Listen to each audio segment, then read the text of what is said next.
I'm going to call this meeting of the York County Council to order. Councilmember Christy Cox to give the invocation and pledge of allegiance. Let us pray. Dear Heavenly Father, we thank you for the many blessings that you've given us. We thank you for the prosperity and growth that we enjoy here in York County. We pray that your mercy would be extended to those who are hurting and less fortunate. With Veterans Day approaching next week, we are especially thankful for the men and women in uniform. We would ask that you put your arm of protection over all our servicemen and women, as well as our local law enforcement, fire, EMS providers. We ask that your blessings would be upon them and their families. And finally, Lord, I pray for your wisdom and guidance as we meet tonight. Help us to make decisions that would honor you and that are in the best interest of our people. In your Son's name I pray. Amen. I pledge allegiance to the flag of the United States of America and to the republic for which it stands, one nation, under God, indivisible, with liberty and justice for all.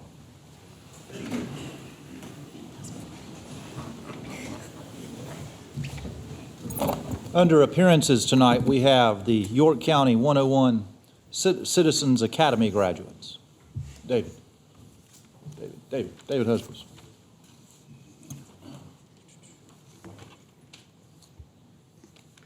Good evening. I want to take just a couple of minutes to remind council and tell the audience about a wonderful program we have called Citizens Academy York County 101. York County 101 is an educational opportunity that is conducted by a variety of county staff each year. Linda Norris, the executive assistant in our county manager's office, does a great job of organizing a monthly program for the students that includes a series of presentations from each of the county department heads. I'd like to thank her and all the county staff that participate and make this the successful program it has become. During the 9-month program, students learn about how their elected officials interact with our professional staff to accomplish all the tasks of the county. They hear about all the services offered by the county and how their tax dollars are used to fund our operations. And they also learn about how decisions are made that affect each and every one of them, their daily lives. The county government is very close to the people in that way. The program runs from February through October. Students are recognized at this November graduation each year. Enrollment for York County 101 is going on now until we fill up the reach capacity at about 25 to 30 students. And interested applicants can register through the county's website or by calling Linda in the county manager's office. Please join me in congratulating this year's class, our 6th graduating class of York County 101. Linda will introduce each of the graduates that were able to attend. Thank you.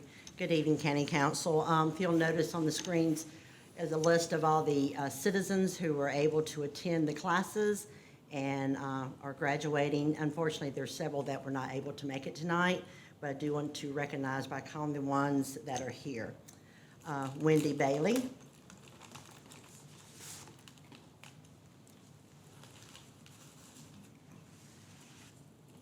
Denise Lilly. Melinda Lawrence.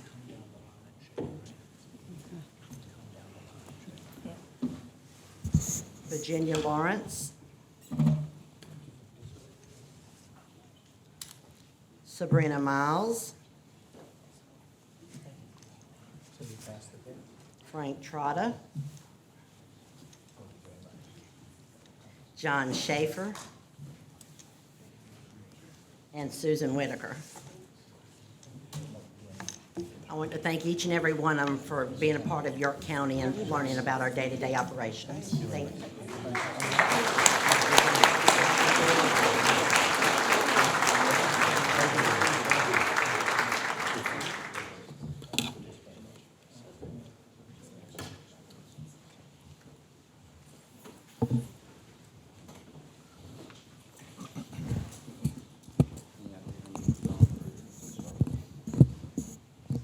Now Billy Dunlap, the Executive Director of the Rock Hill York County CVB, will give us a quarterly update.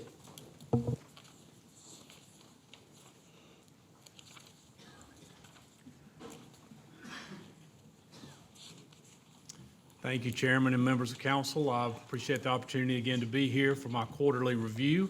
And as always, I appreciate your service to York County. Going to go over just a few things. This is basically a recap for us of the 2018-2019 year. We are almost halfway through the 2019-2020, but this will give you just a brief snapshot of where we're at and things that we've been doing and things that we've got planned. As you know, our mission, and I think it's critical to understand the difference between our mission and our purpose. Our mission is to create a thriving travel and tourism economy in York County. Our purpose is to develop an authentic, unified identity for York County and to promote the long-term development and marketing of York County as a destination. We do that through group tours, meetings and conferences, sports tourism, leisure travel, and marketing and communications. Those are our 5 pillars of what we do each and every day. Now, how tourism impacts York County. 2018-2019, we produced 141,000 hotel room nights compared to 98,000 room nights last year. We had event attendance of 118,000 compared to 64,000 from last year. Direct economic impact, this is an estimated economic impact for 2018-2019 of $38.2 million compared to $18.2 million from last year. And as you know, last time I spoke, I walked through our new Destinations International Economic Impact Calculator, which is an industry standard across destination marketing organizations on how they calculate economic impact. So $38.2 million for this past year. We had 136 stories published, and that is of unheralded part of what we do. Our marketing and communications team, Sanja Burris and Brianna Francis, one of their main responsibilities is to pitch York County to writers, reporters, writers, bloggers, influencers, anybody that has an audience that we can talk about York County. So their job throughout the year is to pitch different things about York County to get these people to write about it. Last year we had 41 stories published. This year we had 136 stories published. That is a critical number in understanding how people find out about unique things in York County. We'll talk about one of those stories here in just a minute. Visitor spending, there was $258 million spent in York County last year by people coming in to visit. That's compared to $245 million in the previous year. Now, how does tourism contribute to the economy? You'll see the last 14 years, this is tourism spending in millions of dollars. Since 2005 to 2018, it's gone from $140 million to $258 million, and that number has grown 12 out of the last 14 years. Now, what was new in 2018-2019? We did a new visityorkcounty.com, which is our portal to the outside world. When people want to know about York County, they want to visit, this is one of their destinations. So we have created a new website that highlights everything that we have to offer in York County. We launched our preferred hotel program. We've talked about that. In the past, we now have 8 hotels that are participating in that program as a part of our preferred hotel program. That was new this past year. We also launched our Mobile Visitor Center, better known as VISI. What our Mobile Visitor Center is used for is to go out into the community and service visitors at the location where they're at. So when we have a swim meet at the Clover YMCA, we're not expecting them to come into downtown Rock Hill to get visitor information. We're going to where they're at and giving them visitor information there. This is part of our crew at the Strawberry Festival in Fort Mill. Now, digital marketing, we are now spending 90% of our marketing dollars on digital advertising compared to traditional advertising. The Yoko Buzz is one of those things. Every Friday morning, if you subscribe to that email, you get that and you know the top 5 things to do in York County that weekend. So that is one of our new focuses. The Yoko Brew Trail, if you're in the craft beer world, you know about the Yoko Brew Trail, which won a state award this year for top new initiative in an emerging destination from South Carolina Governor's Conference. That continues to thrive. Also, Battle at the Rock, which was a national award winner for top new local event from the National Association of Sports Commissions. We'll talk a little bit more about that as well. And then marketing and communications. We've talked previously about York being named the 10 best small town cultural scenes. That was from one of the 136 stories that we had published. We had a USA Today travel writer in town. We took them around. We introduced her to York. She fell in love with York. And a couple of months later, York is now one of the 10 best small town cultural scenes. So we are excited about that and exposing the world to what a gem downtown York is. Now, municipal government funding, this is something that was one of my goals when I took this job a little less than 2 years ago. We wanted for every municipality to have some skin in the game when it came to funding. We were providing services for them, but we were not getting funding. So as of this year, we now receive funding from York County, City of Rock Hill, Town of Fort Mill, York, Clover, and Tigakay. So we get funding from all the municipalities inside of York County, either through accommodations tax or hospitality tax. We've tightened our scope of marketing. We'll talk a little bit more about that in just a minute, but we are really focusing on North and South Carolina because York County as a destination is a 1-day, 2-day, or 3-day venture, depending on why you're coming. So we are focusing on reaching those people within a 3-hour drive to get them and giving them reasons to come to York County. Now, top events this past year, we hosted NCAA Division I Cross Country Regional, Phenom Hoop Reports, FBU Top Gun, SIAC, Track and Field and Cross Country. USA Track and Field, we hosted 2 events, FLW Fishing in Lake Wiley, South Atlantic Conference, volleyball and tennis. USA Boxing, we hosted a Junior Olympics Regional at Rock Hill High School, and then the Professional Disc Golf Association's US Open was at Winthrop. Now, what's on deck for 2019-2020? We have a couple of returning events. Battle at the Rock has grown from 19 teams to 35 teams. That will be at Nation Ford High School, December 12th, 13th, and 14th. We have some of the top teams in the country. We have teams as far as Arizona coming to participate in that 3-day event, but it is a national high school basketball showcase.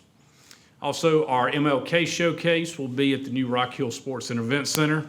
I'm gonna knock on wood. We're hoping that it's there in January of 2020. If it's not, we will be at one of the local high schools, but that is a 14-team event featuring all of the local high schools in York County participating in that.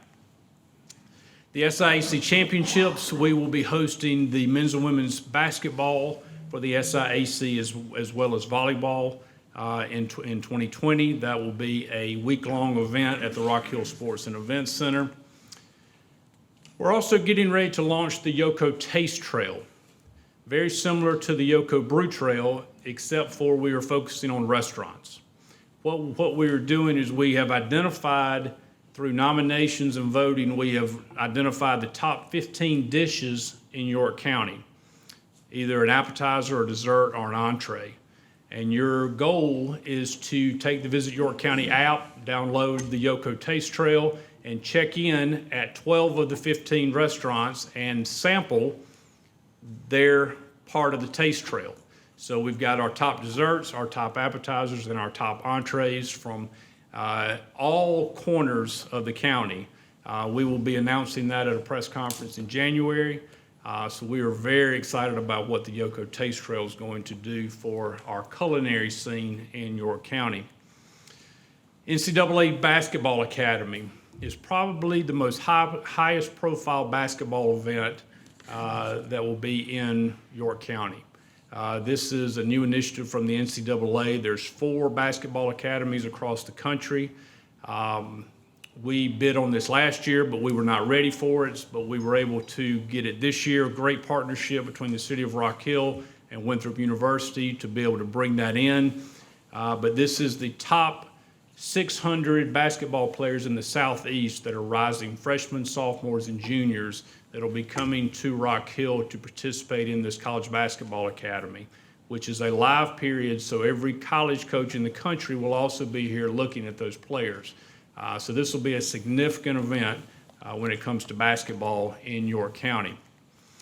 Now, visitor data profiles, this is something new that we're launching this year. I'll give you more details on it as we go, but we are tracking visitors into York County, tracking what our top destinations are, where those people are coming from inside of those destinations, where they go when they come into the destination. Do they just go to one spot or are they going to multiple spots? And we're tracking that through cell phone technology.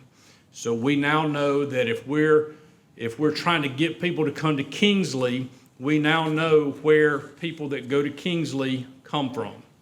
We know what part of North and South Carolina they come from. If we're talking about Kings Mountain State Park, we know where they come from.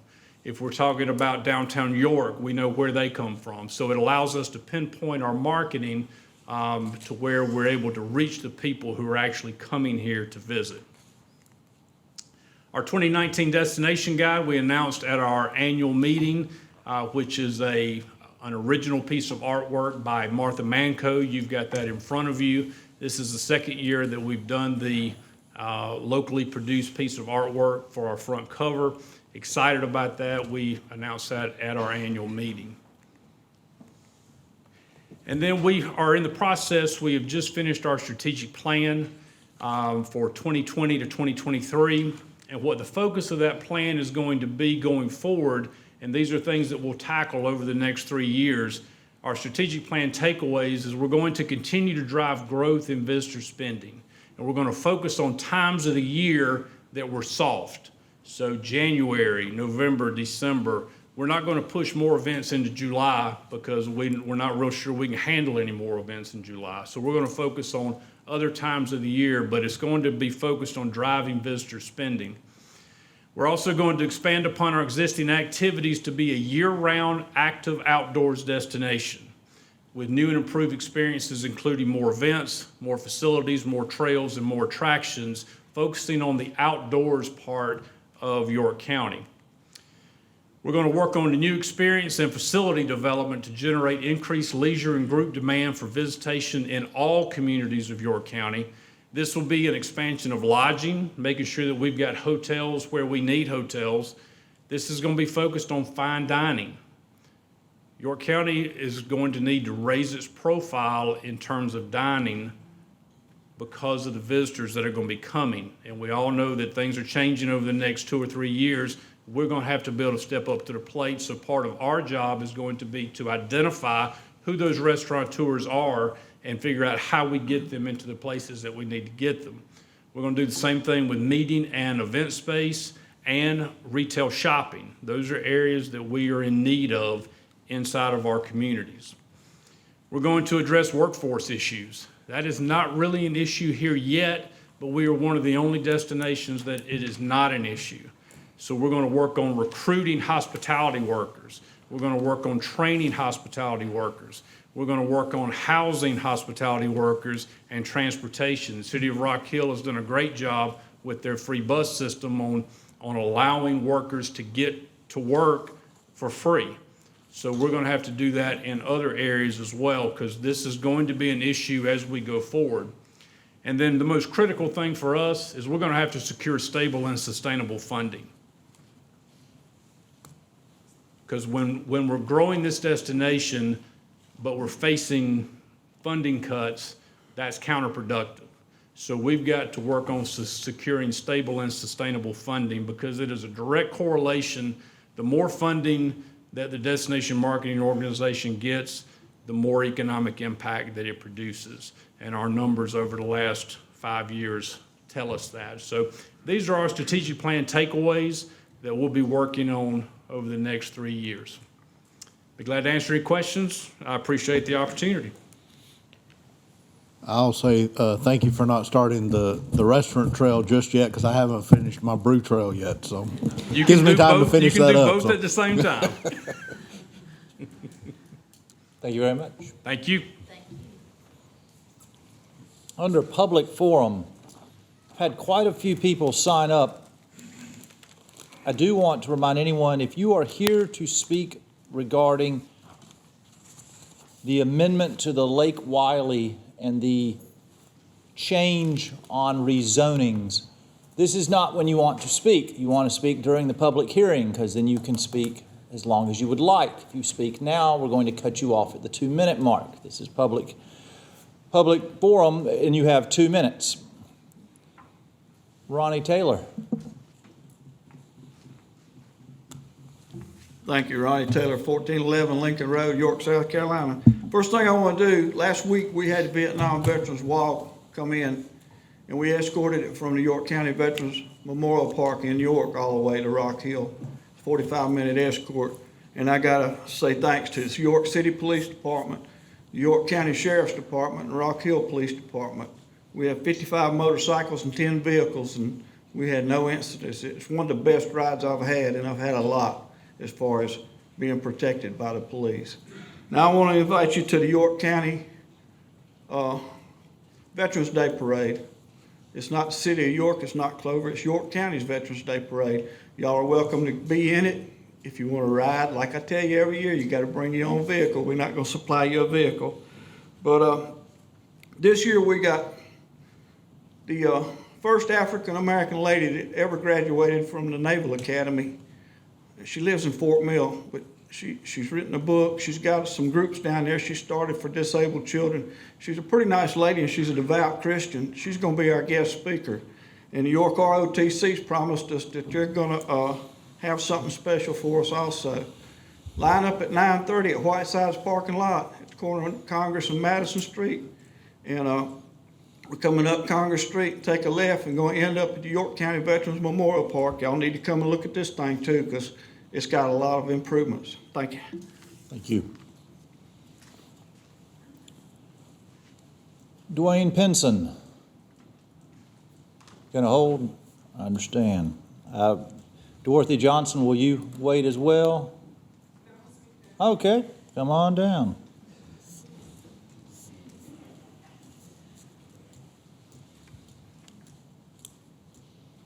Do I need to give my address at all? Name and address every time. Okay. Yes, Dorothy ma'am. Johnson, 6400 Royal Pines Drive, Clover, South Carolina.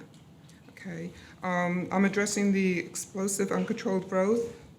We need the Lake Wiley overlay desperately. I just got back from Alabama just like 20 minutes ago, and they're having the same problem there, just uncontrolled growth, and the residents don't know what to do about it. We have 4,000 units, more than 4,000 units already approved, and that can't be undone. But we need to carefully plan the future. It's easier and less expensive to do it right the first time and not have to try and fix things after the fact. Seeing so many other areas are having explosive growth or have gone through it already, I was thinking that maybe if we contact and get some inside information and maybe some suggestions and learn from what they wish they had done, because we really, it's just getting out of hand. And I want to thank Allison for her strong support of all this and getting the community involved. And hopefully we can, by showing how interested we are, that we stop things before they happen. Thank you. Thank you. Paul.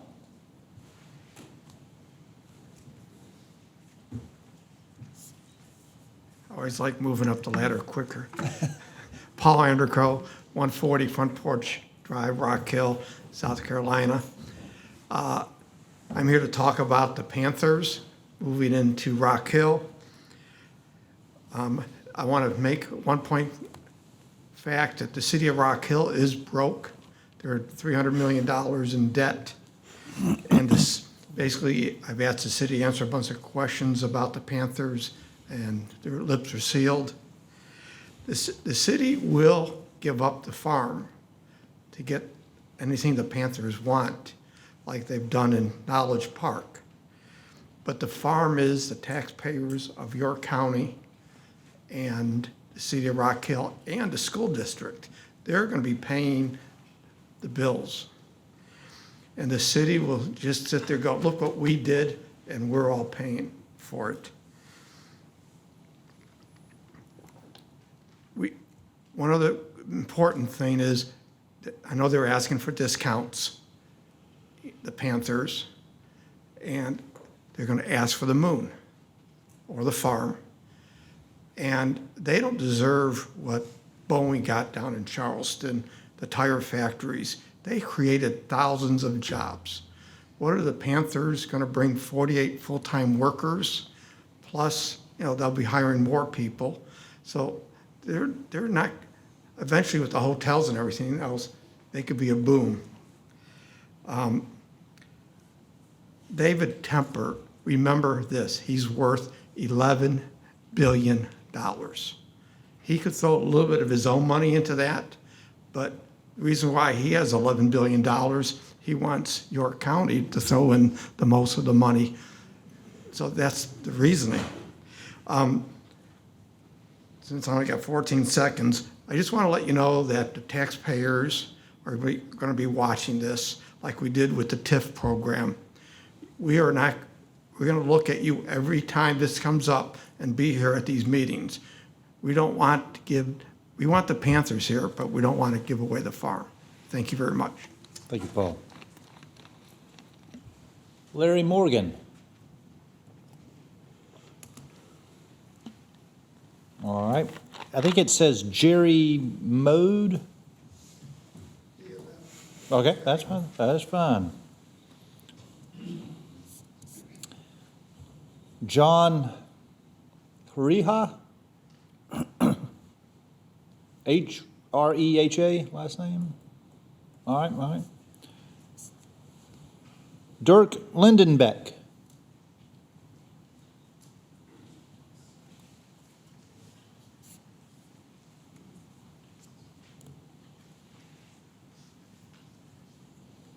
Good evening. My name is Dirk Lindenbeck. I live in Lake Wylie. I did read the information which was provided by Alison Love, and my wife and I are in complete agreement with that. I would like to add one little point which I think makes it easier to make the decision, and that is that we should use these 2 years of the moratorium to change the infrastructure so that we are not back into the same situation in which we are today. Thank you. Thank you, sir.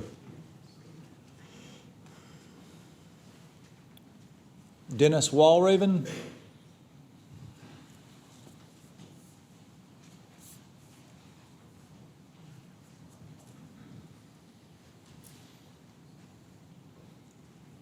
I'm Dennis Walraven, live at 459 Leaf Arbor Court in Lake Wylie. And to echo his statement, I'm a retired Army veteran of 2 conflicts, and I can say that we never take an objective unless we have the facilities and support to sustain it. And as we look to expand our region, we need to make sure that we've got the infrastructure and support to sustain it. And right now we don't. We don't have the support of the traffic to flow the traffic in and out where the jobs are. We don't have the support of the local utilities, and we don't have the jobs that would support that. As someone who's lived here 10 years since my retirement, I can say that I have watched the traffic just get to the point where it is now an hour-long commute for a drive that should take 25 minutes. That's something that, from an infrastructure standpoint, needs to be addressed before we move further with the growth in the county, in Lake Wylie. Thank you. Thank you. Mark and Becky Lakovich.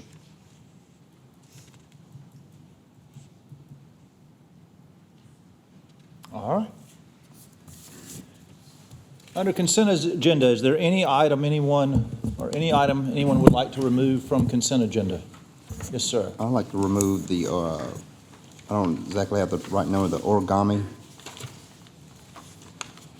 Item, number 6, remove that so I can recuse myself from voting separate. All right, we will remove item number 6.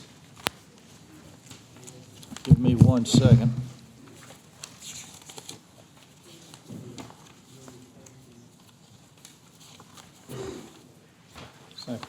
Item is say, and we will place it under old business. Under number, I guess that's number 4, old business? Yeah, number 4, old business. Thank you. Any other items?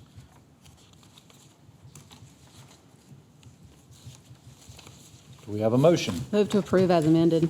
Second. Any discussion? All those in favor say aye. Aye. All opposed, hearing none, motion passes.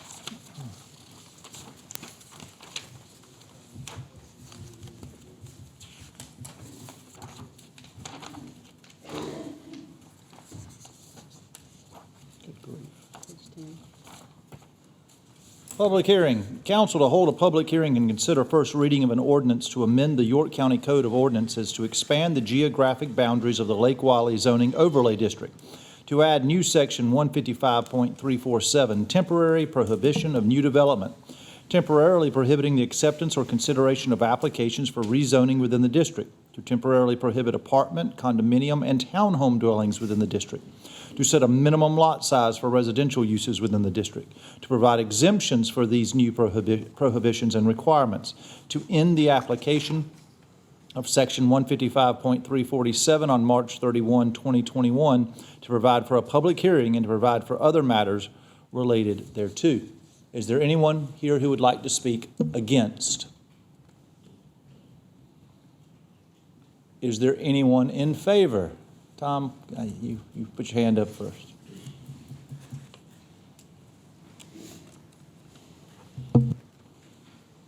Hi, Tom Smith, 938 Timber Creek Drive, York, South Carolina. I want to speak in favor of the increased overlay district and also in favor of actually all the area plans that you guys will be looking at, you gals. And it's something that's probably long overdue. I mean, back when I was on council, we had worked with staff, and actually before that I was on the Land Use Plan Committee in 03 and 04. So what we're working on right now as far as our planning doctrine is really called an Interim Development Ordinance. So we've been working, we tweaked it along the way, but behind that was supposed to be the UDO, which was the Unified Development Ordinance, which was a code cleanup. And because of the recession and the climate that we were in, it got thrown to the side, which was unfortunate because staff had worked on it for 2.5 years. And behind the UDO, the next step was called an Adequate Public Facility Ordinance, which would have said in these high growth areas, if you don't have the utilities, if you don't have fire protection, if you don't have recreation, if you don't have schools, then you wait or you weigh that when you look at permitting for development, particularly high density developments. So without those control measures, we have the room full behind us. And I think it's, as a developer, I'm not for, stopping business or trying to eliminate or cause people to lose jobs or not be working and things of that nature. But in this case, the status quo isn't working. I shot you guys an email yesterday morning after 2 cups of coffee, and I hope it got to you guys. And but the intent was there. That the residual effect is that we don't have the utilities up in Lake Wylie. Lake Wylie has got one main water line going out to a peninsula. And, this past summer, we had a break in that line, and it caused a lot of heartache for a period of time. But that was just one small snapshot of what we need to do to think about the amount of growth that we had. that we have and to try to put some control measures in. There's nothing wrong with growth. We just need to look at it over a period of time and see how we can help control it. So thank you for your time, and thank you for what you guys do. This is a beautiful building, and some of the other facilities that you guys have built were long overdue, and I appreciate what you do on a daily basis. Thank you. Thank you. Hello, I'm Rosalind Federline. I live at 1667 Fig Branch Road in Timberlake in Lake Wylie. And first of all, I'd like to thank the council for listening to the people of Lake Wylie. We need relief and a time to work on the small plan, area plan. Councilman Roddy, I would like to personally thank you for taking the time for coming to Lake Wylie and seeing our need on a first-hand basis. The few hours that you spent taking a tour meant a lot to all of us. And we have asked for help, and you came and saw for yourself. And all the council members are certainly welcome to come to Lake Wylie. We'll make sure that you get a great tour. I'm sure Allison will take care of that. And this has been a long time coming. It's a need, and I appreciate the opportunity to speak and to look forward to a new and improved plan for Lake Wylie. Thank you.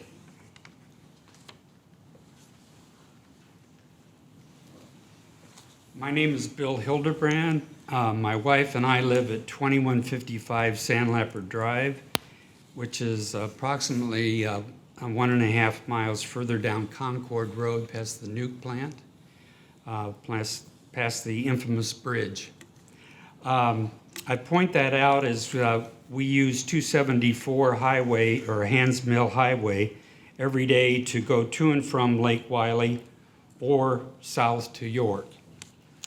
First, let me thank you for your service and for your patience tonight in listening to our support for the proposed Lake Wylie Overlay Ordinance Agreement. My wife and I bought our home back in 2001, 2002 timeframe, so we've been residents down here a fairly long time. We love this area very, very much. We have seen many changes to our immediate Lake Wylie area, including the 5-laning of 274, the construction of Daimler Boulevard, and the housing developments up and down the 4.2-mile length of 274 to Lake Wylie. We applauded the addition of the Lowe's and Wells Fargo and Walgreens addition in Lake Wylie some years ago, but we cried when the newly constructed detention pond for the groundwater runoff collapsed and washed hundreds and hundreds of tons of silt into Mill Creek. So my point is that growth comes with risk to our environment, and we must do everything we can to protect the beautiful asset of Lake Wylie.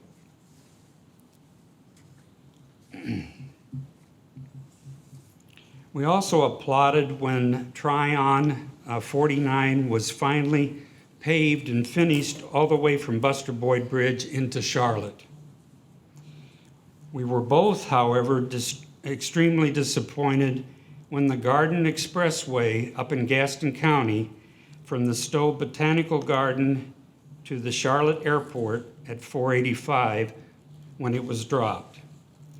That 4-lane limited access road would have provided another 4-lane bridge across the Catawba River and would have provided much needed relief to the traffic at Buster Boyd Bridge.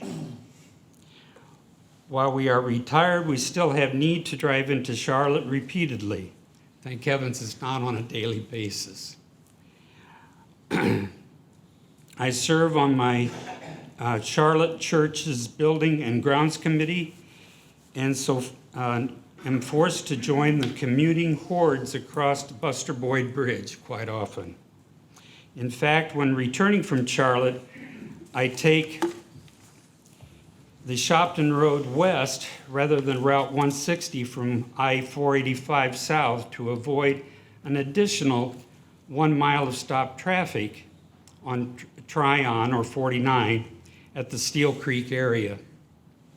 I must pass through this area by 4 p.m.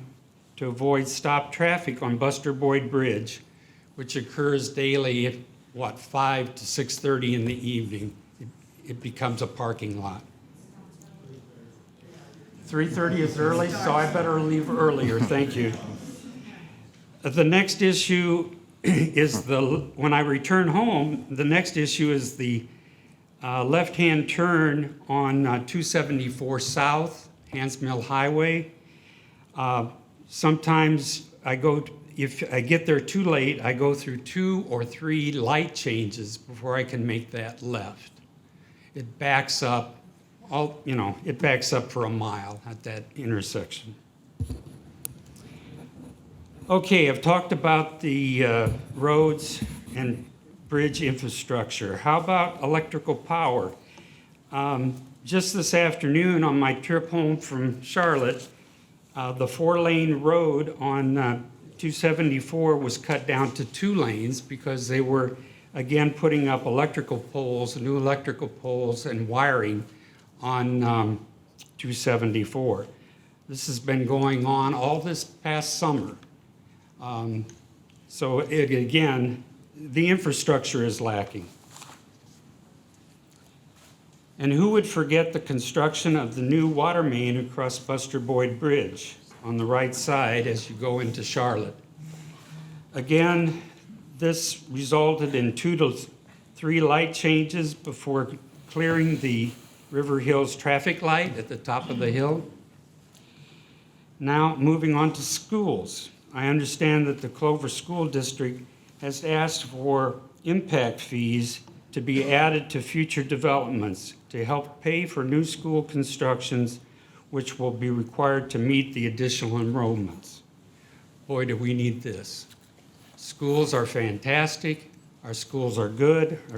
The Clover School District is excellent, but we need the added funding from the developers to help pay for these new schools. While some growth is good, we need to formally and thoughtfully address our future growth by supporting the Lake Wylie Overlay Ordinance Agreement.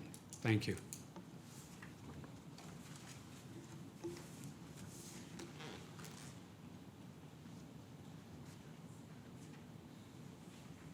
Good evening. My name is Christine Baldizzi, and I live at 2037 Curry Lane in Lake Wylie, South Carolina. I live in a development called Mill Creek Falls. In that development, I am the president of our HOA. So not only am I speaking for myself as a resident, but I'm speaking for 398 homes. We do have a clubhouse and a lot that has not been built on. But I'm here today. I want to thank the council for considering the area plan for Lake Wylie. And we live on 274 headed towards Gaston County. As you might imagine, we are a big part of the reason Oak Ridge Middle School is almost at capacity. School District 2 is requesting impact fees for capital projects so they can keep up with the growth. We have many neighborhoods approved and many in the works that continue to impact our children. It's important to make the overlay imprint larger to include the area towards Gaston County and the area of Allison Creek and west towards the town of Clover. The amendment before you tonight makes sense for our growing area and on behalf of the 398 homes here in Mill Creek Falls. We appreciate your support of our area. Thank you very much.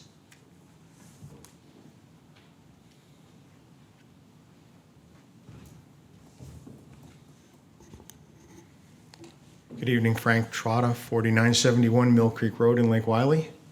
As a recent graduate of York 101, I've come to understand what you do, and I want to thank you and express our appreciation for all you do. And the other thing I learned is about the professionalism of the county staff. And for no other reason other than to give the county staff more time to thoughtfully look at the Lake Wylie area. They've done a great job in having meetings and taking surveys. But you should pass this just to give them the opportunity to look at things without a lot of noise and other applications to consider, and to look at this in a thoughtful and well-reasoned professional way, the way they do other things in the county. Thank you.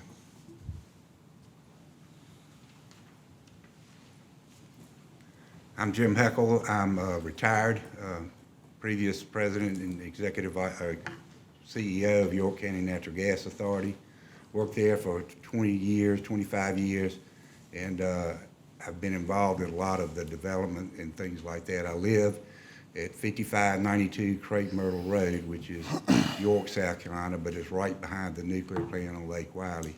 I've lived there for 40 years, and I've seen a lot of growth come and go in that time. And I think you've done an outstanding job in the past and are continue to do one, and I appreciate that very much, because I know it takes a lot of time. It's a thankless job, but we've got to do something to improve and control the growth that we're seeing right now. The infrastructure in Lake Wiley area is at full capacity and beyond. It needs improvement.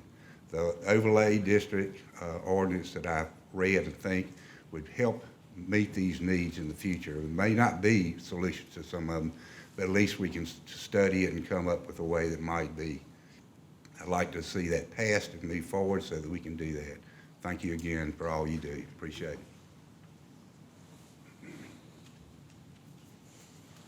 Good afternoon. My name is Chris Christopher. I'm the president of the Allison Creek Peninsula Homeowner Association, which we have several of our board members here tonight.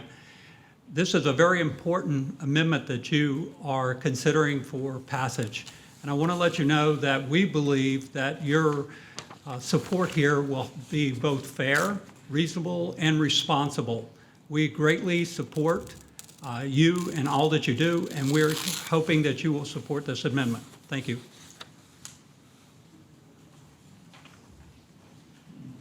Good evening. I'm Mark Sleeper.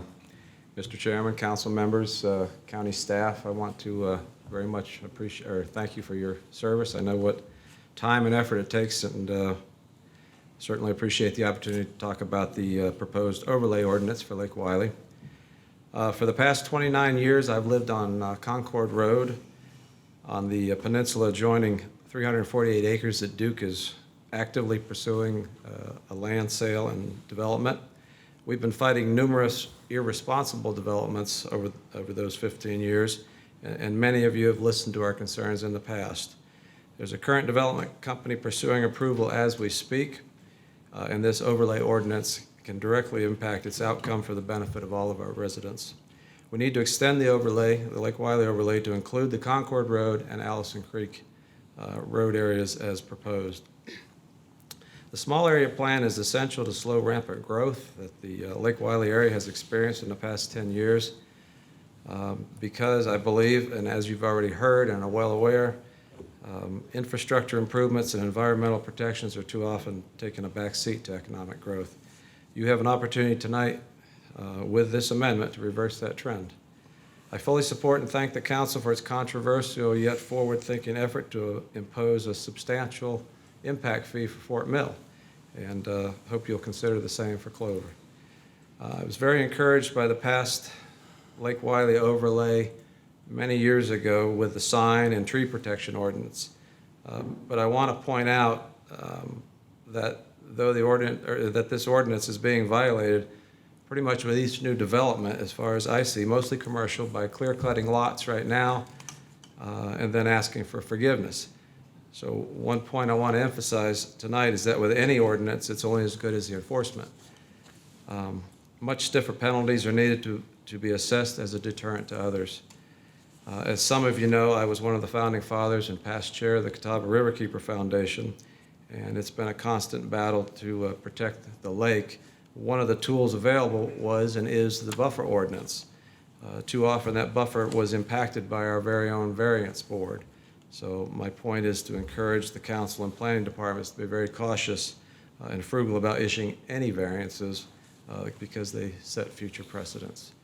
Thank you again for your service, and I fully support the proposed overlay ordinance for Lake Wiley. Thank you.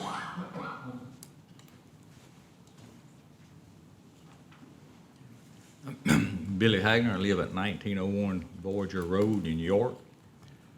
I'm here tonight to support the Lake Wiley Overlay Ordinance Amendment, and I hope that all of the council people will also support it. It only makes sense to implement this ordinance while the small area plan is being developed for Lake Wiley. This will limit the rush of potential developments trying to get ahead and get approval prior to the small area plan implementation, which will probably be in a year and a half or so. This ordinance does include the Allison Creek Road area, where I live. Also includes area from 274 over to Kingsbury Road and down all the way to Parham Road.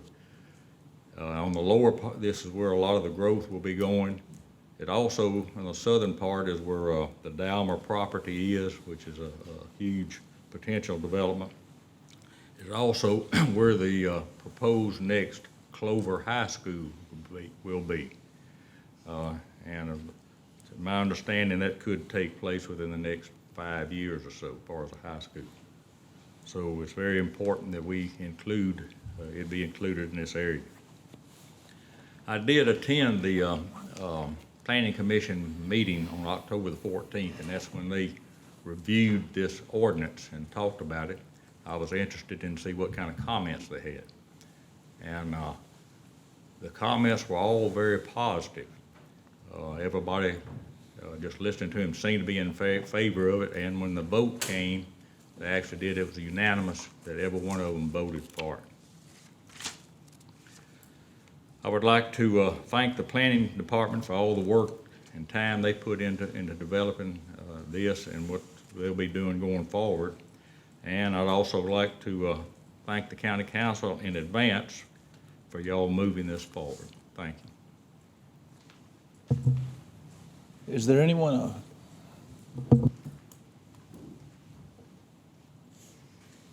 Good evening. My name is Ellen Goff. I live at 981 Bonham Road in Lake Wiley. I'd like to thank the council for the opportunity to speak to you tonight and encourage you to pass the Lake Wiley overlay. Living on Bonham Road, I have a really unique perspective on growth, good and otherwise. And I appreciate and applaud the planning department and county staff for the leadership that they have shown in embracing our concerns and realizing that this is not anti-business and it's not anything more than trying to provide a quality of life in our section of the county that I think everyone expects. And I think everybody that has spoken tonight has really covered all the high points, but I want to show you by a show of hands the number of supporters that are here tonight to also encourage you to pass this Lake Wiley overlay. And this is also a poster of the names of people that could not be here tonight, but want to encourage you 100% to support the Lake Wiley overlay. Thank you for your attention. Anyone else in favor? Second. Any discussion? All those in favor say aye. Aye. Is there a motion? Move to approve. Second. Any discussion? Ms. Love? Thank y'all for coming tonight and bringing friends. I think this is an opportunity for York County to get the horse back in front of the cart in Lake Wiley. And, you know, when we talk about things being over capacity, we're not just talking about roads these days, we're also talking about schools. And when we talk about schools, in essence, we're not talking about schools, we're talking about children. And so it's a lot more than just people sitting in traffic and students sitting in overfilled classrooms. Right, girls, back there? They can attest to that, for sure. And it's about quality of life. And we've done a lot of things in Lake Wiley that are great. The people that live there love it, and there are more people coming every day, and they're going to love it too. But at some point, we've got to get some relief. And I appreciate what the planning staff has done. I appreciate kind of like Billy Hagner, I appreciate in advance of what I hope is going to happen to get this in place for us. We need this time to work on things and get Lake Wiley area back on track. We're not ever going to fix the traffic on 49. There's nowhere for those cars to go. You know, so what we have to do now is remedy as much as we can and just, you know, try and preserve what we still have.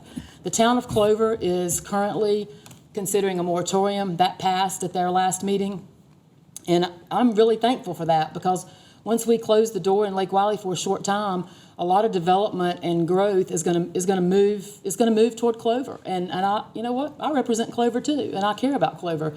So it's very important. I think we're all on the same page. And the Clover School District, the town of Clover, and York County, we had a meeting last week. It was a good meeting. There will be more of those meetings, because in District 2, we want to work together on behalf of the people. So this gives us all an opportunity to take a breath, figure out what needs to happen. You know, we've got great people on staff in the planning department that can help with this. Very supportive interim county manager who has been willing to listen to me a lot more than the average person, even though that's a lot. But, you know, and I appreciate that. But I do feel like it's absolutely the right thing to do, and the timing could not be better. Ms. Roddy. I'll just make a couple quick comments. I did enjoy my time coming up to Lake Wiley, and I thank Allison for inviting me. What she's asking for here is not hard to support. It's very reasonable, very logical, you know, well thought out, and it's not an anti-business model. It's just something that says, hey, let us get our feet back under us. Let us kind of control the next 10, 15 years, because what's happened already, we can't undo that.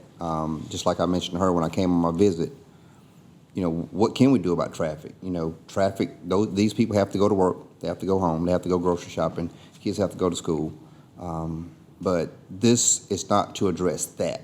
This is to address the next phase of what's to come and how you manage it and what do you do down the road. So she certainly has my support. And hopefully those who own land or looking to develop understand what's going on, that one day if they own property in the area, it will get to be developed. It just may be under a different set of circumstances that maybe fit the model for the Clover Lake Wiley area, you know, a couple years down the road. So it's very reasonable, and I'm sure she'll have a lot of support from this council. Dr. Blackwell. Your turn. You're going straight down the line. No, now, sorry. All I have to say is, I don't wonder what took so long. You know, I told Allison a year or so ago that if you want an overlay, I'll support it 120%. In fact, I do have a question, because there were some examples given of commercial businesses and the overflow of the retention pond or whatever. So does this include commercial business, or is it just residential? It says apartments, condominiums, townhomes. Which part are you asking about? The overlay. Are we including just residential, or are we including total overlay, commercial business? The restrictions only limit multifamily and development of single-family lots less than 1 acre. So they could still have the potential of, like, the problem the gentleman mentioned or whatever. Does not impact commercial, although that is part of they are part of the study of the small area plan. Mr. Winkler. All right, thank you. And I'll say I did not take Allison up on the tour, but I'm very familiar. I have clients that live in Lake Wiley. My grandchildren love to go to bowl and bounce for birthday parties. And so I'm familiar with the area, but I also know the traffic. I live just a couple of miles up the road here in York, just off of 321. If any of you know where the Spring Lake Country Club is, I live in that area. And many times if I have to go to the airport or go to Charlotte for something, if I grab my trusty phone and put in the address and GPS, it will tell me that it's quicker for me to go 161 to Kings Mountain and get on Interstate 85 and go back up 85 than it is to go through Lake Wiley. So, you know, I can go the opposite direction and come back quicker than I can go straight to it. So I understand that. And I've told Councilmember Love all along that I would support her in the small area plan. And I support expanding the boundaries on the zoning overlay district. It makes sense.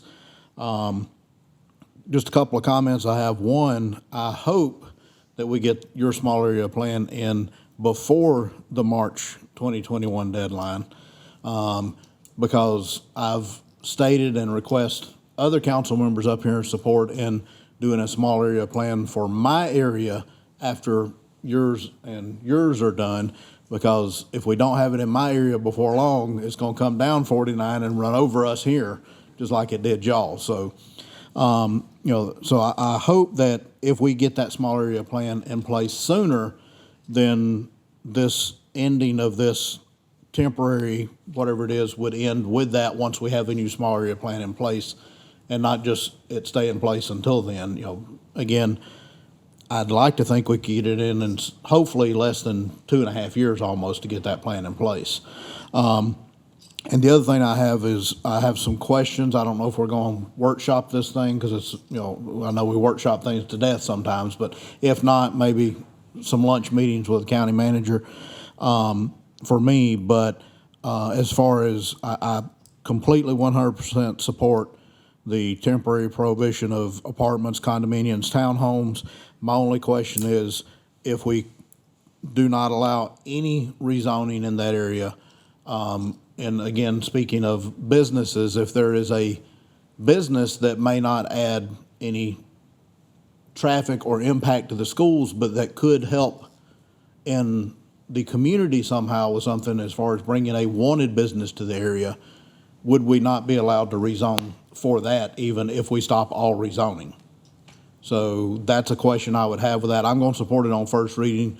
That's a very minor question that we can address later between now and the next readings. But, that would be my only thing. If we just say no more rezonings, and there's something that y'all are looking for, a business for something to come there that y'all want as part of your community, are we going to tell them, no, you can't come for the next 2.5 years? So that's something I think we need to address and make sure we understand the consequences of all of our decisions when we make them. But I do support it tonight, no problem. Robert, just to clarify, it's 18 months. Yeah. No. All those in favor, say aye. Aye. All opposed? Hearing none, motion passes.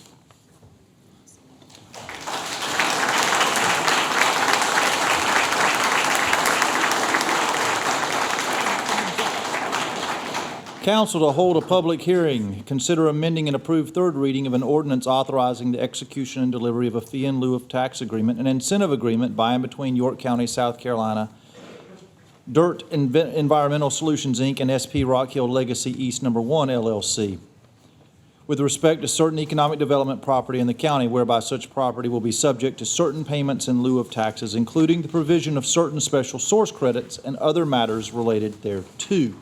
Is there anyone here against? Lots of people moving. Can't say if anybody's coming up to be against. I'm going to take that as a no. Anyone in favor? Please come forward.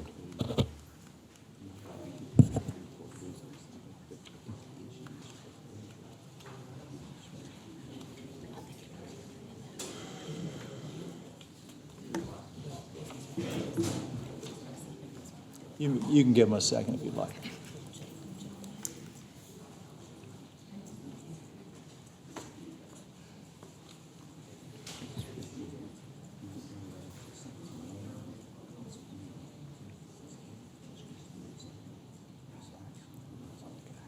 Thank you.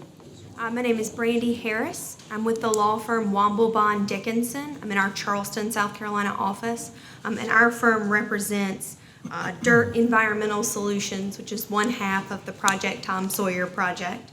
And we're here tonight on behalf of this company to express our gratitude for council's continued support of this project. It's been very instrumental in getting this project through and working through details on the project. I know they are very excited about new manufacturing operations in York County. They're looking forward to getting this project off the ground. So like I said, we do want to just express our gratitude and thanks for all of your continued support. And also just to give a nod to the York County Economic Development Department and County Attorney. As always, they are an absolute pleasure to work with and have been incredibly supportive in getting this through as well. So we appreciate everything that the county has done for us on this. Thank you very much. Thank you. Anyone else in favor? Move to close. Second. Any discussion? All those in favor say aye. Aye. New motion. Move to approve. Second. Any discussion? All those in favor say aye. Aye. All opposed, hearing none, motion passes. Council to hold a public hearing, consider amending and approve third reading of an ordinance authorizing the execution and delivery of a fee in lieu of tax agreement by and between York County, South Carolina, and R.G. Baxter Lane LLC with respect to certain economic development property in the county whereby such property will be subject to certain payments in lieu of taxes and other matters related thereto. Is there anyone here against? Is there anyone in favor?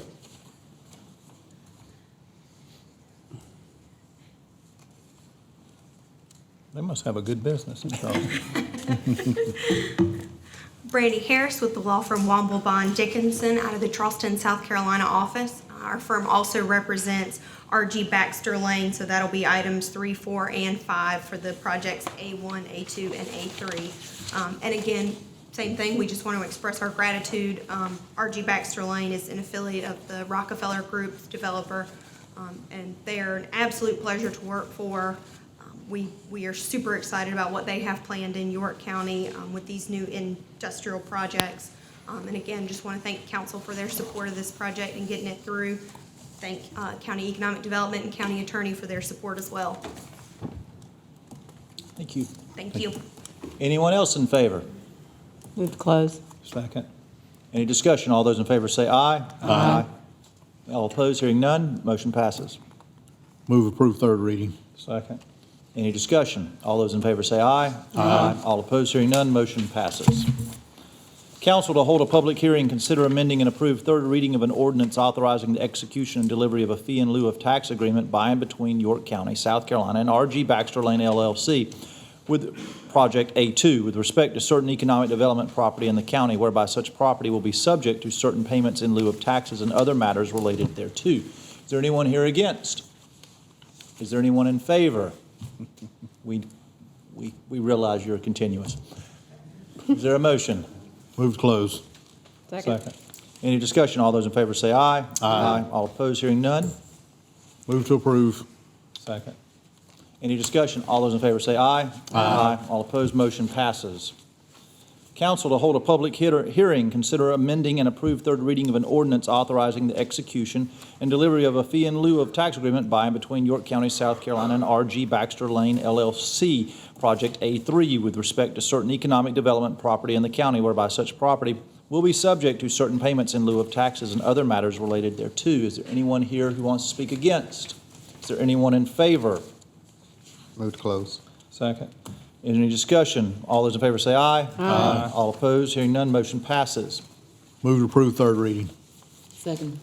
Any discussion? All those in favor say aye. Aye. All opposed, hearing none, motion passes. Rezoning action, public hearing and consider first reading, case number 19-23. It's the UD rezoning project. Move to approve. Actually, is there anyone here against? Okay. Anyone in favor? Motion closed. Second. Any discussion? All those in favor say aye. Aye. All opposed, hearing none, motion passes. Now you get to go. Move to approve. Second. Any discussion? All those in favor say aye. I do have a question. I want to make a quick comment. I want to make sure staff reaches out to Mr. Mangrum, and I know me and David spoke with him earlier. I don't think he fully understands what's going on. He had some questions. Obviously, he has some things going on with his property right now, but it'll be good. He's 80 years old, so I think it'll be a good thing to reach out to make sure he fully understands and know what we're doing, because he did have some questions about what was going on with his property. Certainly. Same thing here. I know that Mr. McCullough is here, and there were signs that were posted. Just to give a little background, this project, the UD, started before I even got on council. It's a zoning district that had some problems with it, so they're phasing that out and allowing property owners to choose the zoning district that best suits their property. I understand from Mr. McCullough, who's in the audience, who does he need to speak with? Raise your hand. Is it you, David, or who do I need to get? I'm happy put in to touch talk with him. Diane Dill's probably most familiar with it, right? I just want to make sure before he leaves that he knows and can be put in touch with the appropriate staff member. I just checked it online. His GIS property is UD, but it's not identified as one of the properties in this, but it's on East Shire Road. So I don't know if we're skipping over some, but he's sitting over here in this is first reading. So I would just ask that staff catch up with him and help him work through whatever issues he may be having on that. Anyone else? All those in favor, say aye. Aye. All opposed, hearing none, motion passes. Old business, council to approve an amendment to the agreement for professional engineering services for various solid waste management and environmental monitoring services with Smith Gardner, Inc. in the amount of $164,000. Move to approve. Second. Any discussion? All those in favor say aye. Aye. All opposed, hearing none, motion passes.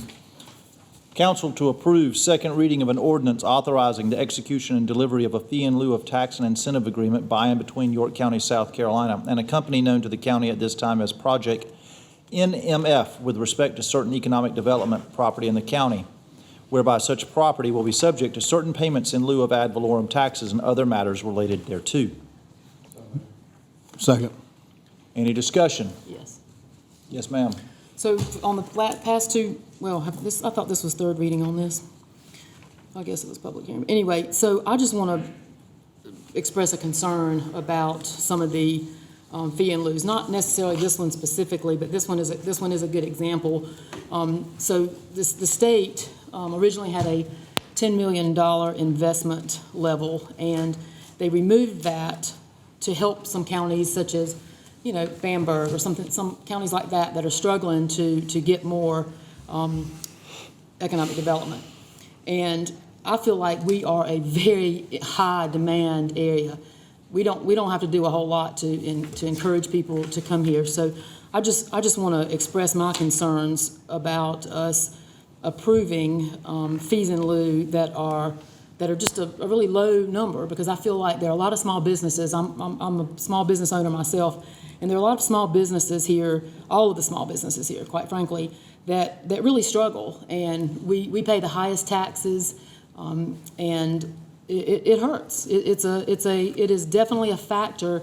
And in speaking to some of the some of the larger restaurant owners in Lake Wylie that are just on the verge of leaving because of this, and that really breaks my heart. There have been times when I've considered not being in business, doing something else, not this full time, I promise. But it's a struggle, and I feel like as economic development, one of the first things I did when I knew I was going to be on council was I went and talked to economic development to ask them how does it work, what do you do, and how do you get businesses to come here, and is there anything that you can do for the small local businesses that bring in 60% of the value, and so, there's not much that we do for those small businesses. But when I see us giving something to an existing business like this one, with a really what I consider a small investment for a fee in lieu, that's costing our taxpayers, but it's also costing our business owners. So I just think going forward, it's something that we need to look at and we need to consider. I'm going to not support this one, and I know it's going to pass, so I'm not worried about it not passing, but I just think that I think it's something that we need to consider. One of the things for my small area plan in Lake Wylie is going to be, hopefully, one of the things that we can get approved for that is that we're really not interested in a fee in lieu that's under 10 million. I don't know why we would drop to that level in one of the highest demand counties in the state. So I think it needs some consideration. Dr. Blackwell. One point, I appreciate the point Allison's making, but one strong part of economic development is to take care of the companies that have come here and brought jobs here, and this is going to add like 40 more jobs. It's close to a $4.5 million investment in new building, 13,000 square feet. So I understand your concern, but we deal with a corporate structure where we're one of the highest corporate tax rates for businesses in the nation versus right across the line, right beside you, is one of the lowest. So we want to do everything we can to take care of the ones that are here, rewarding our citizens with jobs. Mr. Roddy. Well, I'm kind of torn by both sides of this argument. One thing I do know is we don't want to lower the threshold for new businesses coming in. I understand there is a component to what economic development does in retention and retaining businesses, and this probably is one of those mechanisms that help keep them here versus being recruited out to go somewhere else. So I would kind of lean towards making sure we take care of those businesses are here, because let's face it, economic development works when our guys go out and recruit businesses from other areas to bring them here. Don't think someone's not contacting them while they're here to come to their county or to their state. So I think this is probably one of those components where, hey, let's make sure we protect the ones that we do have, because someone else is actively recruiting businesses in and out of York County every single day.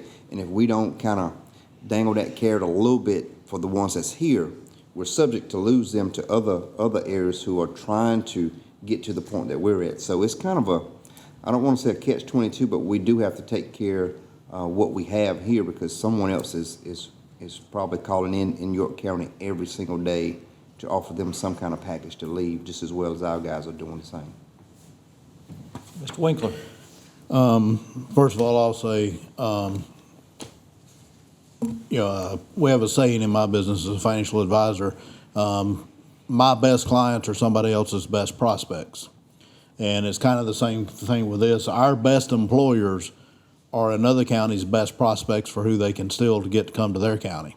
So we do need to take care of our good corporate citizens that are already here. That don't mean give away everything to them, but we need to make sure we take care of them, because there are people out there every day, just like we're trying to recruit them here.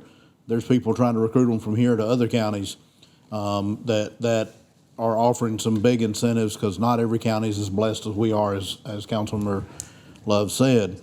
So it's a fine line to walk, and I believe we need to take care of our existing corporate citizens that have taken care of us and added to our quality of life in the county, but we don't need to give away the house while we're doing it.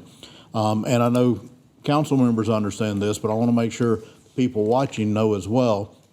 We all talk about Act 388 all the time. And on a side note, there's Miss Dill for the gentleman over here in Christie's district to speak with. So, Thanks, Robert. Sorry, just caught my eye that Miss Dill walked in. So, but thanks to something called Act 388 that we all know about and we all complain about on council all the time, we're in a very challenged tax area in this state.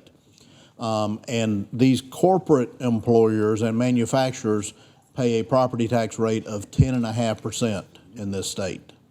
Our commercial employers, our small business owners, pay 6% property tax. If you own rental property as a small business owner, you pay 6% on that rental property. As homeowners, we pay 4% after our homestead exemption and stuff. So the manufacturers are at a disadvantage right off the bat because they're at 10.5%. So these fee in lieu ofs make it a little more level for them. Our small businesses do pay a lot. We all pay a lot, in my opinion. And like most of you, well, it'd be nice if some levels of our government spend it a little better, but we all pay a lot of taxes, and we want to try to watch that as much as we can. But I want to make sure that everyone watching out there understands there are different tiers with the taxes that are paid, and manufacturing is the highest one out there. The small businesses, the commercials pay a lower tier, and then we as homeowners pay the least amount, so.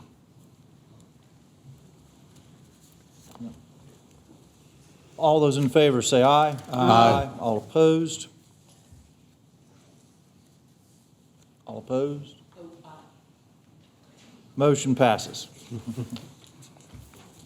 Council to consider third reading of an ordinance to amend the York County Code of Ordinances, Chapter 154 Subdivision Code and Chapter 155 Zoning Code, so as to distinctly define major subdivisions and minor subdivisions, to amend regulatory provisions related thereto, to establish exemptions and exemption standards from such regulatory provisions, and to provide for other matters related thereto.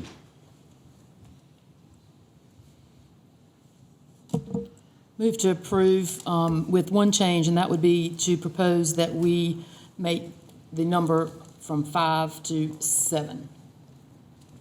So I'll second. There's a motion and a second. Any discussion? She made Ms. the motion. Love? Yeah, well, just in talking to some of the local developers, I know last time we brought this up, Tim Heline spoke against it, and I think since that time he's been a little more satisfied with what this is. And in looking at the just the different counties around the state, we always look to kind of what Greenville's doing, and they're at 7. So I just think that 7 is a good compromise on this for that what's considered a minor subdivision. Mr. Winkler. I'll say, first of all, thank you to county manager and staff for meeting with the developers and all after the last time when some of them came and spoke, and the builders to address their concerns and alleviate some of their concerns. And I've spoken every time that I felt like 5 was too low a number to be considered a major subdivision. I don't know, I'm not in that industry, so I don't know what a major one, what number works. But according to all the different builders that I've spoken to since that time, most of them are comfortable with 7 being the number for the change from minor to major, so I will be supporting this tonight. Dr. Blackwell. So, David, when you had that meeting, what was the consensus of the builders that were there? My understanding was it was 10. I think the request was pretty consistent that they'd like to have 10 among everybody there. I don't remember specifically about each individual, but I think it's safe to say the consensus of their request was 10 when we left the meeting. Yeah, and I appreciate it going up from 5 to 7. That shows the willingness to compromise and try to be more fair. My concern is just with all the zoning changes, planning department changes we've made over the past 2 years, we're really kind of hitting the small guy hard, and I'm talking about the small builder. In rural areas, you got to have some motivation. My understanding, and I'm not a builder, I mean, I deal a little bit with real estate, but my understanding with the green space, open space, all the requirements, it really takes about 10 lots to make it practical for them to go in there and do the work. And right, the infrastructure needs and all that. So, I mean, I grew up on the south side of Rock Hill. I think I'm as proud of that side of town as where I live now. And I think they need to have the right to have, they may not have the big outfits that come to Lake Wiley. They may not want them. But, I would like to see small subdivisions have a potential to be built in those areas, and people have the option for a nice house to go to. And I'm kind of listening to the builders that talk to me. They're the experts. I'm not the expert, but I would feel more comfortable with 10, especially since that was the consensus at the meeting when they got together. Mr. Roddy.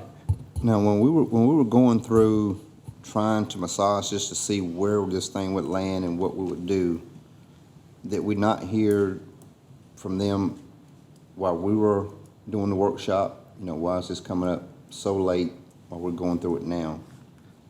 I did think 5 was a real small number, because right now, if you go out Eastview, they're building 5 homes right off Eastview near YPA. And first thing I thought about was, wow, if this thing was at 5, whoever's building those 5 homes would have had to cut a road in, probably do a cul-de-sac, and now we're adding more costs to those homes for that developer to be able to go in and lay that road, put those street lights. Now, we got to look at what we're adding to the cost of homes if that number is so low, because that builder is not going to be able to absorb infrastructure costs, lot costs, construction costs, if you don't add all that back to the price of the house. Because every time we make a developer cut a road, put in sidewalks, do all this, those costs go on to a home. And that runs up or maybe affect the person's ability to purchase the home. That drives up the taxes, the tax base. So we have to look at all these things when we're doing. It's not just what it looks like. We tout safety when we're talking about curb cuts being so many feet away.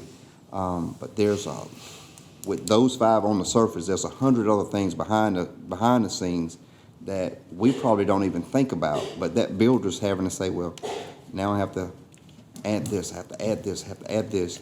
And I was in a conversation today with a gentleman. He was saying to build one home, how many contractors and subcontractors come in and out of that property to build this house. And everyone comes in and touches something is getting paid. And those costs are going on to the cost of a house. And one of the biggest costs nowadays is putting in infrastructure, putting in roads, putting in lighting. So let's kind of be mindful. I don't know if 5 is awful small. 10 is probably, if they're saying 10 is probably a good point where they can spread the cost out over 10 homes versus spreading infrastructure costs out over 7 or 5. I think we need to at least consider that. I don't know if we're forcing it now, but I think we need to have that conversation. And one thing that we could do is probably hear from some of those guys that's in that business, especially the small guys. Those true home tract builders, they can come in, cut a road, put up lights, infrastructure, and they're in and out in no time. And they can do it because they're going to throw that slab on the ground, and that house is going to be up in 60, 90 days, and someone's going to be in it. That's what the big boys do. But when we're talking about taking care of our local guys, they can't do that. They don't have the money, the capital just sitting around to lay it down like that. So I think we really need to consider hard and heavy what we bring this number in at. Before I give my comments, David, could you just tell us what your recommendations are on this issue?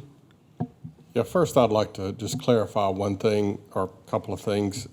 We've been talking about these changes for a while, started with the 150-foot road frontage requirement. We went from 100 feet to 150 feet, and we told council at that time we'd follow that up with some additional recommendations that would prevent some of the development that we had seen. And I think Mr. Roddy is right that we initially started discussions that all the lots, once you declared a major subdivision, would require construction of a new road. In other words, they couldn't front off of the existing road. However, we have removed that from the ordinance. It is no longer a requirement that 6 or 7 lots would have to build a new road. If they have sufficient road frontage along the property, if the property has sufficient road frontage on the road it's located on, there is no requirement for them to build a new road. So that's a big cost savings, and I think Mr. Heline in particular had spoken against that at the first opportunity, and we explained to him there is no new roadway requirement. So I think that's kind of why he is more agreeable to this ordinance now. What the ordinance does do is require a differentiation between a minor and a major subdivision, and we proposed 5 lots. And really all that means is a major subdivision, something 5 lots and over, has to go to the Planning Commission for approval. And depending on what zoning district it's in, it may have to have the buffers that are required in the zoning code and the green space, the open space that's required in the code. If you're a minor subdivision, whatever we set that number at, you will be exempted from those requirements. You won't have to include the buffers, you won't have to include the green space. So we, as staff, have tried to really capture council's intent as to what's a subdivision and what's not. So we set that number at 5. It's always been set at 5 in our ordinance. The change was before, if you could develop a dozen, 15 lots or whatever, and if there was no new road involved, you didn't have to go to the Planning Commission. You didn't have to do any buffers. You didn't have to do any open space.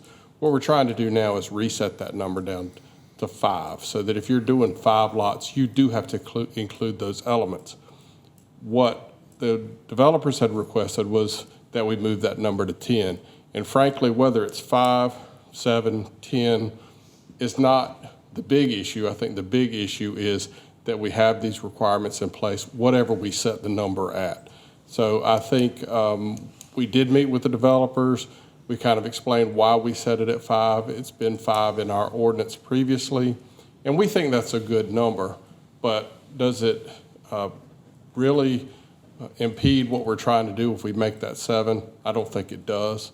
If you wanted to go higher, that's a council consideration, because what we're trying to do is capture, the council through our ordinance has stated, you want buffers, you want open space, and I guess we're just trying to determine when do those buffers and open space come into play. And right now, we're saying 5. Council has the motion on before you now is 7, and we're okay with either one of those numbers. Thank you. I've tried really hard to pay attention to both sides of this and balance it, because what we want to do is to make sure that we protect private property rights, and at the same time do a little bit better job of doing some of the front-end planning so that we don't run into infrastructure problems. As I recall the history of this particular ordinance, the Planning Commission unanimously approved this at 5, and I think the council is actually considering 7 now, which I think is a good compromise, puts us in line with Greenville, which I think is one of the model counties that we want to move with.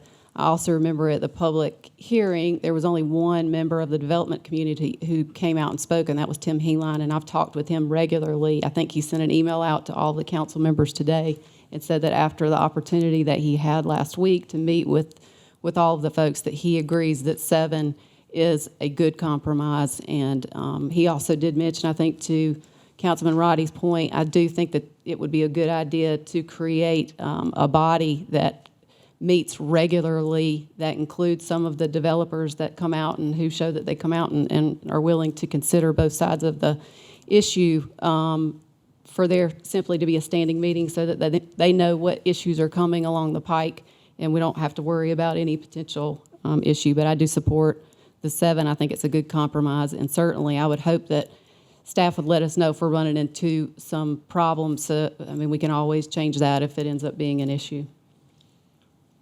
Just one quick follow-up. Excuse me. I concur with what Dr. Blackwell said, in that, most of them probably wanted 10, but as in any negotiation, you don't start out asking for what you want to end up in. I'm sure they're probably, and in our side as well, we don't just give away everything, but you do want to negotiate, and they asked for 10, we started at 5. I think 7's a pretty good compromise from what I've heard from the builders that I've talked to. So again, I'll support it. So, Mr. Hamilton. At second reading, I joined Robert in asking staff to engage with our local development community to ask them what their concerns were, because I think it's incredibly important that we continue to engage with the builders and developers that actually live here, so we're not closing the door to developers and builders who actually are in our community and understand the concerns, and we're saying, oh, only the big boys that are coming in, as Bump said, and want to drop a bunch of money here, but then, or take a bunch of money from the neighborhood or from the community and then leave. So that being said, my biggest concern was the new road cut requirement and the cost that would impose on those builders, because at 5 lots, the math just doesn't work. So what we're doing is basically saying that's a moratorium. We don't want small builders to come in. Without the road cost, I think 7 is a good compromise. So I am supportive of that, and I'm grateful for Allison making that motion, so I'm going to support it. Dr. Blackwell? So, and I appreciate the compromise, because that's a lot better than 5, and it's easier on the local small builders. And I appreciate the point Ms. Cox made, or Mr. Roddy, about meeting with builders in the future. That's something that I requested as chairman back 6 years ago, but with all the changes in the planning department, that kind of slowly got forgotten about. But I just get concerned about, I'm not a big fan of government. I think government, the best thing to do is get it out of your way so you can function. I mean, it's there to protect people, and in a way, I guess you could say we're kind of protecting people some. But I think we're hurting the rural areas. I think we're hurting people that want to buy their first home that's new. And just to give an example, when we did the curb cut changes, and we compromised at 150, and in my area, people say, well, you're like Michael Johnson. You're kind of already overbuilt, and you're not really involved with a lot of this stuff. But within the past month, I've had a person point out in a road central to me, they want to buy a lot about 2.5 acres, something like that, and they want to put 2 houses on it. Each house have over an acre. They missed the curb cut by 13 inches. It was like 299 feet. So now they have to go to the ZBA, the government board, and see if they're in a good mood when they go, and they will allow it. Otherwise, it's not allowed. How So, much is that application to go before the ZBA? Don't they have to pay to go before the ZBA? yeah, that's what they're doing. Yeah. And and hopefully that group will be reasonable. I don't talk to board members. Once I put them there, I stay out of their way. So I don't know how they're going to feel about it, but I'm just concerned about government on steroids. So I think this is one area that's maybe we're starting to go a little too far in that area in the planning department. So I'm going to vote against it, but I can count, so. I will wrap this up. I support 7. I would have supported 5. I wouldn't have had a problem with that. I think this is a compromise. This is the agreement that the builders, and Tim Heline wrote us an email today and said, I believe 7 is the correct number. And I also agree that there has to be greater communication. I think it's important that we remember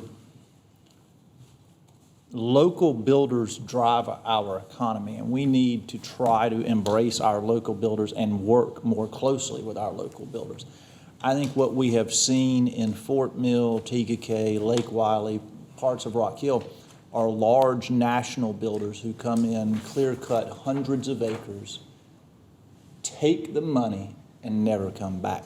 And that is our problem. And I think when I talk to local builders, they say the exact same thing. They view that as wrong. That's not good for our community. And I think we need to start trying to focus more in the areas that we can agree with our local builders on how to build a better community that they're going to live in for long term and that we want to live in long term. With that said, all those in favor say aye. Aye. All opposed? Opposed. Motion passes. We are now number 4, which was consent number 6. I need to recuse myself.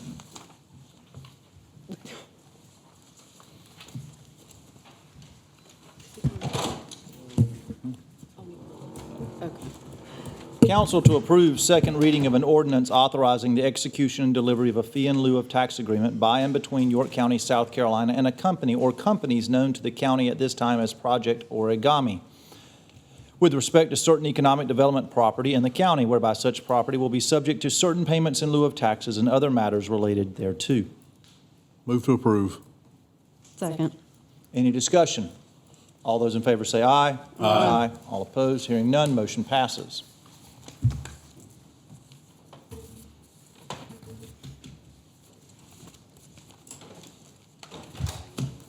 New business. Discuss and recommend Piedmont Medical Center board nominees. I spoke with everyone, or tried to speak with everyone beforehand, and I have a list, and I'm just going to say the list, and then someone can make a motion based off that. Western York County, we read the agreement with Piedmont Medical Center, and Western York County is defined as council districts 2 and 3.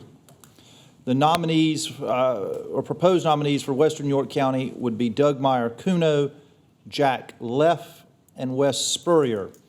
The York County Council nominees, Chad Williams, Lindsay Portugal, George Shepard, Creighton Hayes, Anthony Johnson. Does anyone have any other names to add?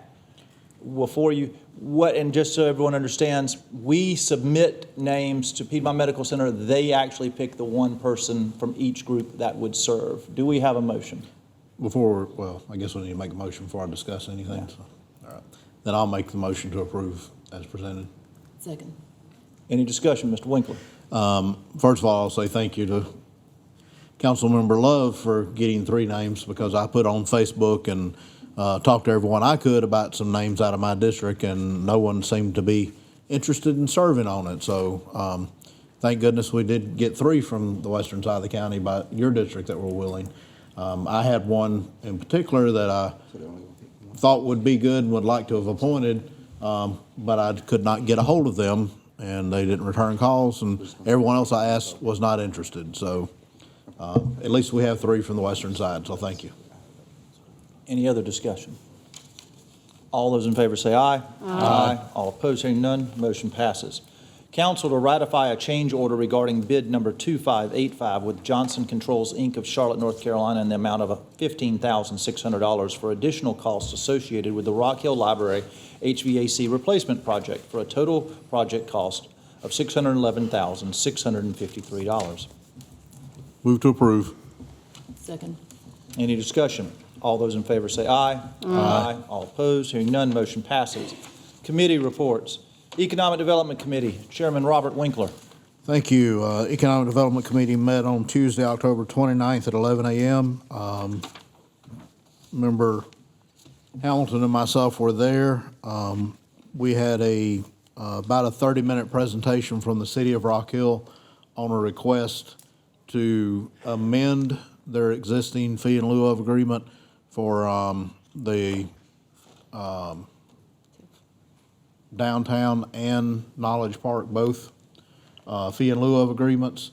They wanted a couple of different amendments, and so we did not take any action on that. I felt like that was important enough that it needed to come before the full council, so all I did was thank them for their presentation, Joel and I did, and tell them that they need to come make that presentation. I believe they're planning on getting on the next agenda for our council meeting to come to present to all 7 of you. I did ask that their presentation be put in each of your packets so that you would have that information to look over before they come and present to us, so that we can hopefully educate ourselves a little bit more about what it is they're asking.